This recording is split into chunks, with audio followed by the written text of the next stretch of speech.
Each morning, as this unmistakable sound echoes through the village of Rampton, the man creating it thinks of his father doing the same as war raged around him.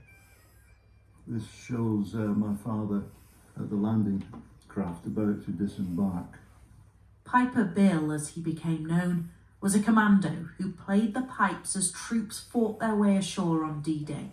He was ordered to do so by his commander, Lord Lovat. He must have been terrified. He was terrified, but he stuck up the pipes and he started marching along the beach.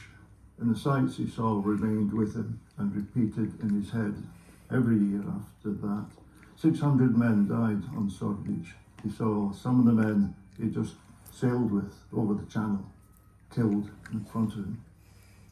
As well as photographs and newspaper clippings documenting his father's story, John has also kept items that Bill carried with him during the war. Dad never went anywhere without the works of Rabbie Burns, and this is his practice chanter.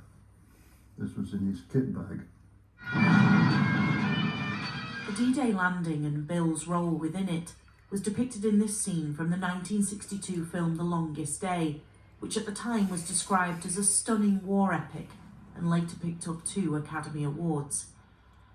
Bill always felt it was important to share his story, but doing so took its toll. The constant reminders that affected him psychologically, but at the same time he thought, well, if people are going to focus on the bagpipes, then they'll not forget.